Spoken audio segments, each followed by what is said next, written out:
we see a growing number of young people, mostly in their early and mid-20s, sometimes later, who believed themselves to be transgender at some point in their life. A lot of them thought they were trans starting around their teenage years. They pursued some sort of a transition, whether it's a social transition or aspects of a medical transition, and then come to realize at some point later down the line that transition did not give them what they were expecting, did not solve their problems, and it did not alleviate their discomfort. I felt like all these success stories were out there that this whole time, why was I not doing it right? Why was I not experiencing this euphoria long-term, this sense of control over my body?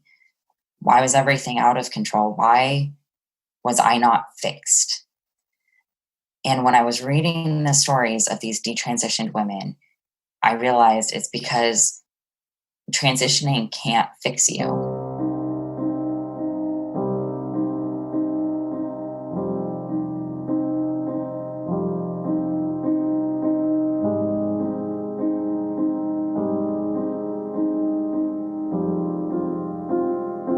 I was trying to fix myself by changing my body when I really needed to fix the world around me. I felt wronged, and I felt like I needed to completely separate myself from transgender identity because that's not what I needed. That's not what was going to make me healthy and make me have a decent life. I was going to make myself healthy, and I was going to make myself have a decent life by addressing the abuse and the mistreatment that I had experienced as a woman. On August 27th, 2013, I was just looking around on the internet, and I ran across the radical feminist blogs, especially the Gender Trender blog. And for the first time, I learned that children were being transed. And also that the male trans activists were saying the most horrible, violent things to women, and that they were arrogating to themselves everything of women's and trying to take over women's camps. And this was a real shock to me. And I knew immediately that I could not have anything to do with it. I did not want to be associated with anything about transgenderism at all.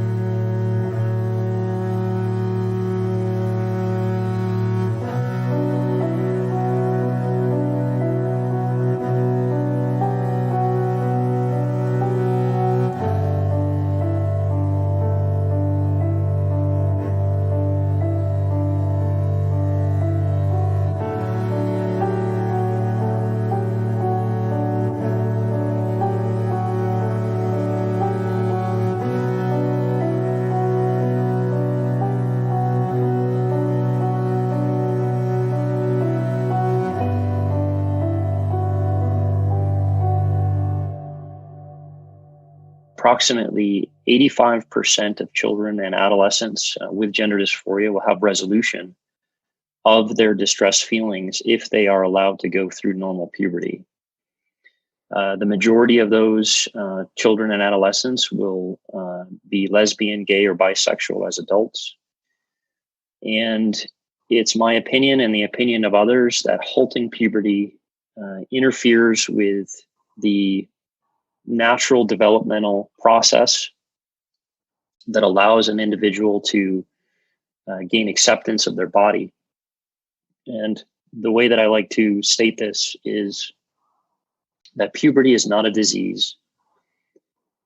Puberty is actually part of the solution for children and adolescents with gender dysphoria. I think the best picture of desistance statistics comes from a review Dr. Ken Zucker did, and he presented it at USPath. In his PowerPoint presentation, he reviewed the 4 more recent and best studies on childhood gender dysphoria, and he found a desistance rate of 67%.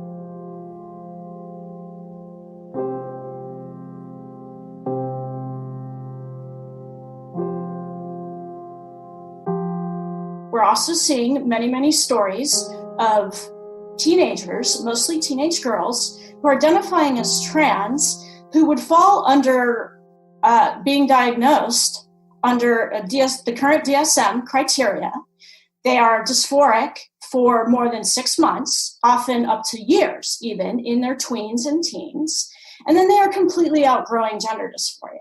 So they are going to look like an official case to a therapist and a doctor who are now giving them hormone blockers and testosterone, often with very little mental health assessment.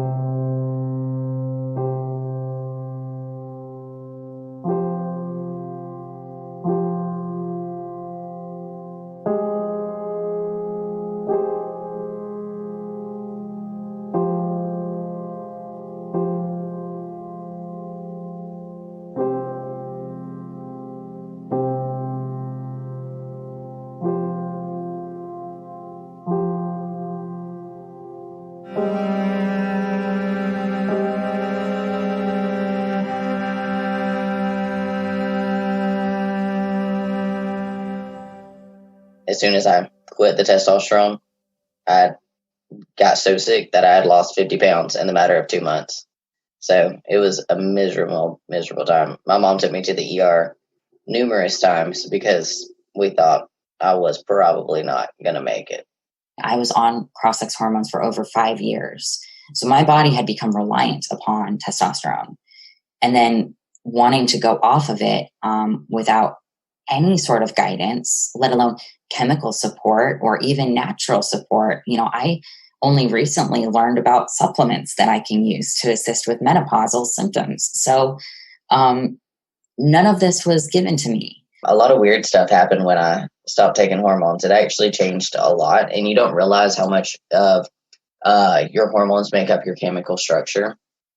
Just because when I had quit, I had actually become allergic to shellfish, and I had never been allergic to them before. I could become allergic to hazelnut, just some really weird things because they had to run a blood test on me because I was having so many issues every day for a while. It's thankfully gotten a little bit better at the time I've been off the hormones, but I still have constant intestinal issues. I have severe IBS. I have to take daily medications for it.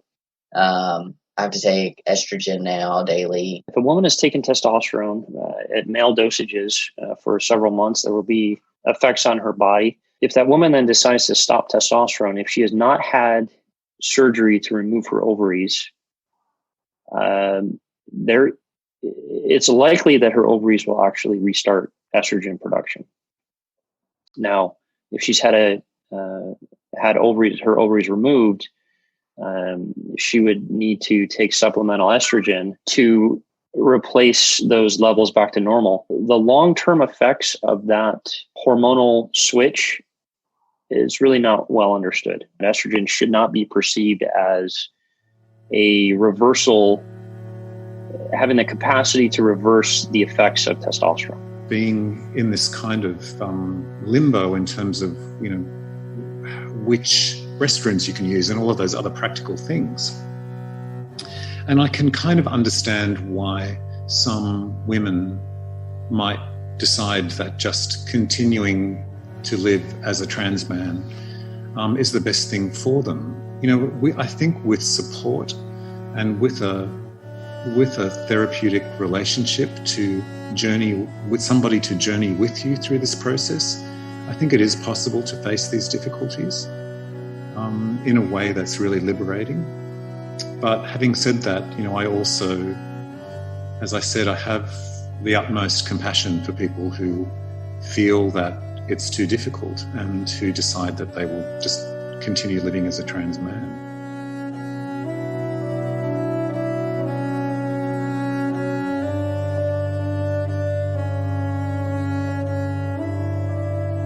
I lost a lot of friends just from telling them that I was choosing to go off of cross-sex hormones. I, at the time, was not political at all. I wasn't even coming out as detransitioned socially. I just told them, hey, I had these negative effects, so I'm going off of hormones. I was told that I was a traitor. I was threatened consistently. I had to stop seeing my therapist at the time because a friend of mine threatened to come and find me at my therapist's office and cause me harm. I just went through this crazy social experience of everyone I knew abandoning me, and all for the sake of me taking control over my health. For the young people, it's really hard for them, because most of them as young people were very social and had a lot of friends, and especially when they've had surgery and their voices are deep, they're growing beards and what have you. And they were really into it as a group of friends and so on. So I can't even imagine how bad that is for them, because they really had to give it all up and face a lot of just fury from their former friends and trans activists, and it's just really awful. Detransitioners who talk publicly about their experiences, whether that's in real life or online, will often receive a lot of vitriol. People think that if you're a detransitioner, it must mean that you're really transphobic, that you're trying to prevent other people from transitioning, that you hate trans people. There can be a lot of really vicious attacks on detransitioners. And remember that they're already a somewhat isolated, marginalized group, because they were part of an isolated, marginalized group when they were trans, but at least they have the other people who were also trans supporting them. And now when they step out of that, now they're really a tiny minority at this point. They are supporting each other. There is a growing community of detransitioners, and that's really lovely to see. But in terms of the wider society, in some places, people are not even that familiar with what transgender means. But, I think in many places, most people at least have some idea of that by now. But really out there, most people have never heard of detransition. And so if you're trying to kind of explain who you are and maybe why you present the way you do and saying I'm a detransitioner, people don't even understand what that means. So it is can be a very lonely, difficult road to walk to.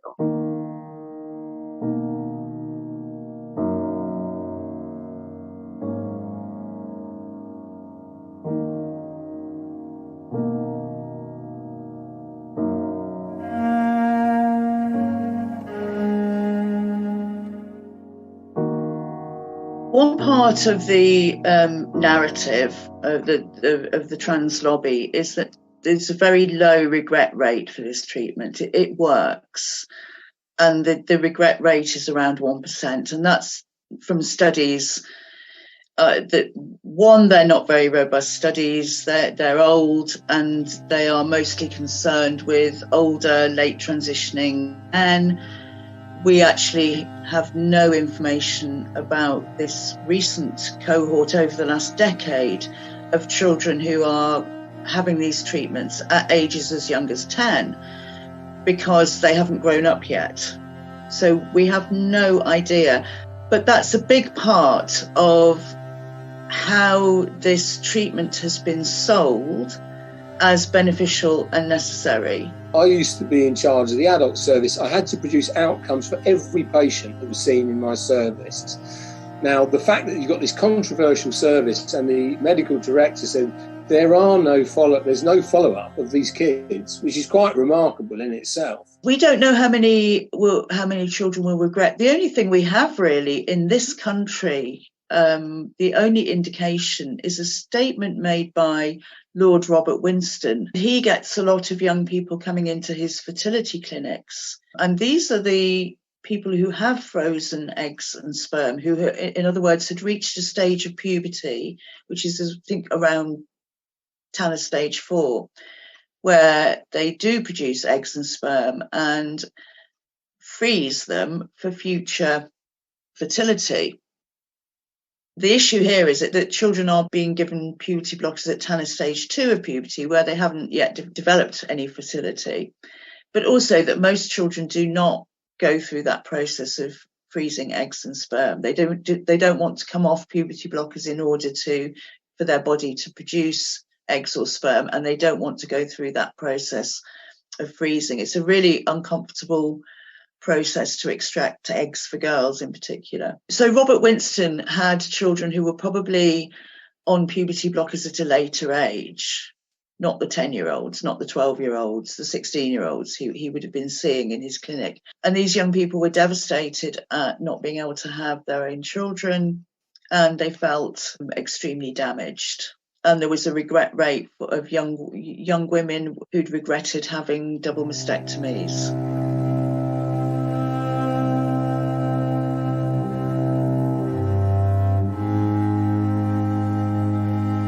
Any risks and dangers that we are already seeing, and then potential risks that we should worry about, are being censored not only by gender activist extremists who threaten people, who dox people, who go after people's families and jobs, but this is also being censored by major institutions. The topic of the experiences of people who detransition is very important. You know, people have come out and have explained their life experiences, their lived experiences with this.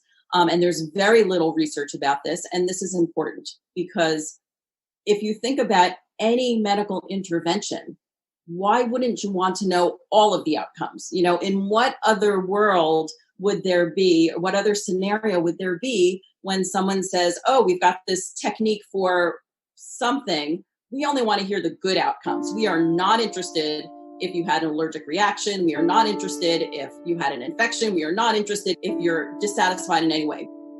That seems surprising to me, that why this should be an issue, that why is there pushback?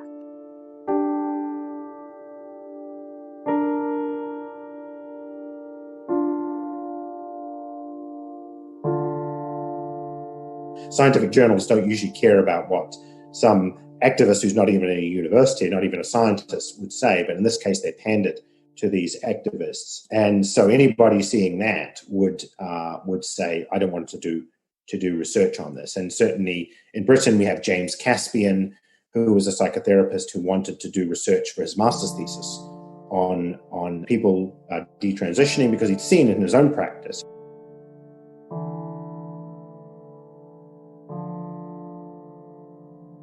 And the university, which I think was Bath Spa University, refused, didn't allow him to actually study this because they said it might harm. You know, if he found out the wrong things, it might harm the reputation of the university. So that's a very tangible example of how research gets stifled. You cannot just say, oh, this topic is an idea that is a doctrine in my head, and because it is a doctrine in my head, other people should not even research that.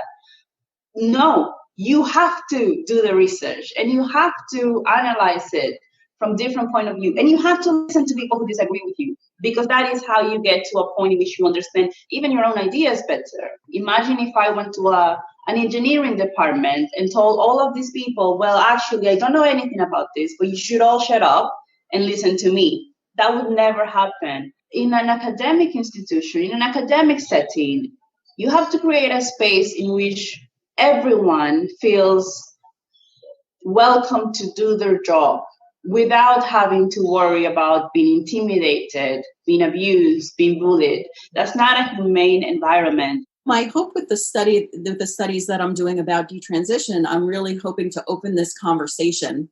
Knowing the different kind of outcomes is what really informs what kind of counseling you can provide to people. And we need to be careful about just saying there's one type and one experience, because, you know, we're hearing that there are many different. So I am hoping that opens up the conversation and destigmatizes these other outcomes.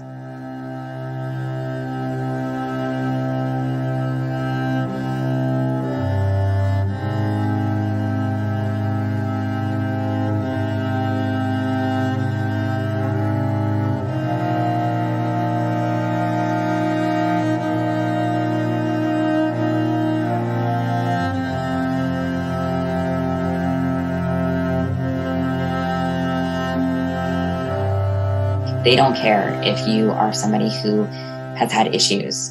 If you're a success story, they may want your story so that they can use you as advertising for what they're doing. But if you've had issues, they don't want to hear complaints, because that's a you problem for them. They consider that to be something that is wrong with you. You're not doing it right. Detransitioners are now faced with another layer beyond the anger that they might have towards people who supported their transition or anger that they had towards the medical community. They are also left with essentially the same challenge that they had before, which is, how can I accept myself where I am right now? Social anxiety or interpersonal problems, fears of intimacy and closeness. There's a whole gamut of things that kind of remained unaddressed during the transition process, which are still there, and that's a very important part of the work. I think one of the most difficult things about detransitioning is when people come to realize how much of their life they invested into this whole process, how focused they were on it, how many years they spent altering the way they looked, the way they behaved, the way they talked, taking hormones, having surgeries. In some cases, we're talking about a decade or more. And that's huge, to look back and think, potentially, I've wasted 10 years of my life is, extremely upsetting.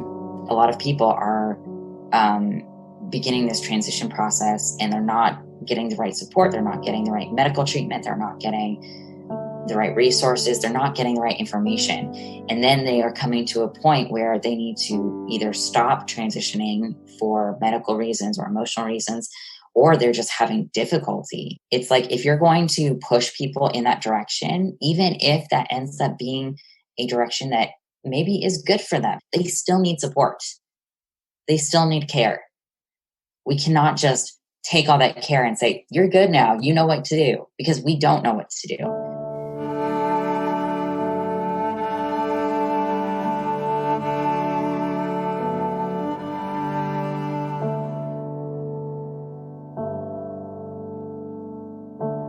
Sometimes if they've gone through medical procedures like testosterone or mastectomy, their bodies are markers of this gender identity exploration they have been through.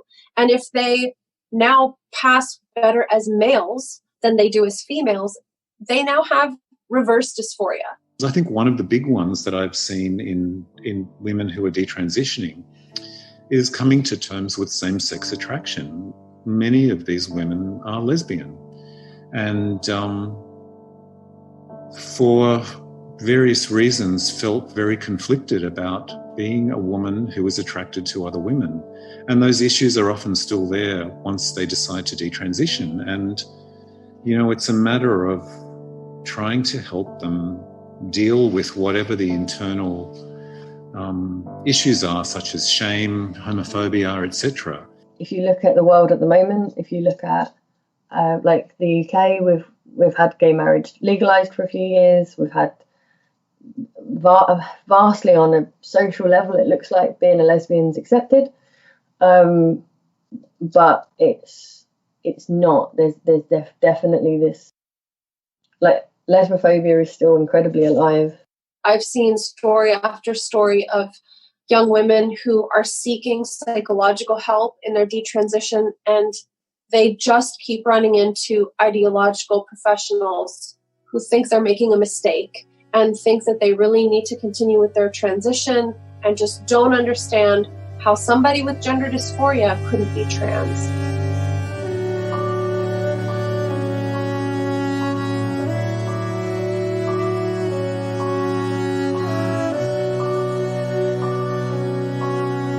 There is no way to fully prepare for detransitioning, socially or medically or emotionally. For the younger people who are just coming out as detransitioned and just stopping that process, it's so scary.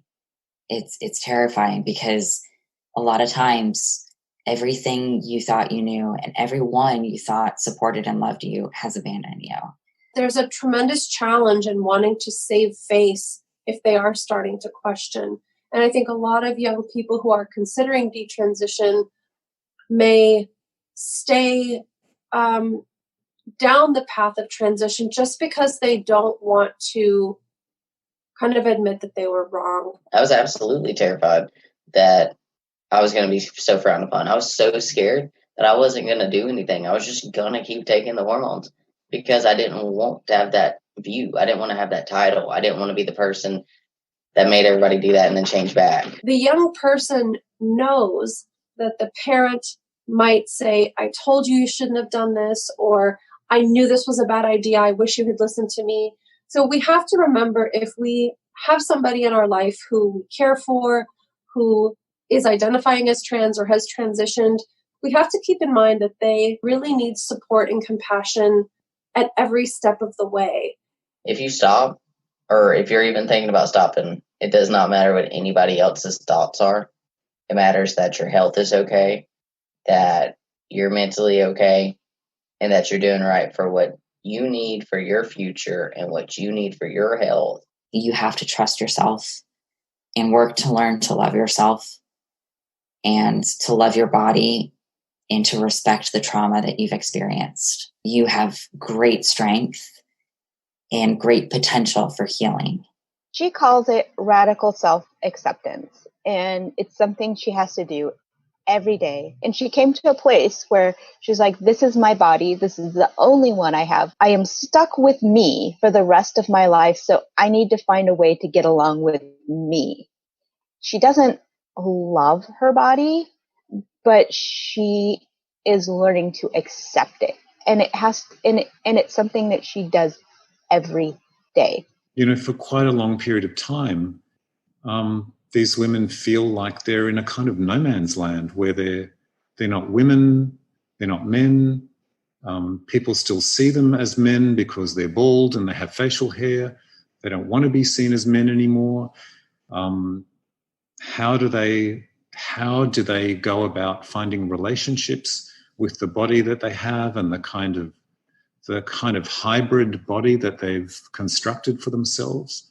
It's very, very difficult. But I want to say that, I've seen people come out the other side of this process finally being able to be themselves. They kind of come to realize that they don't need any of that stuff, that who they are is enough.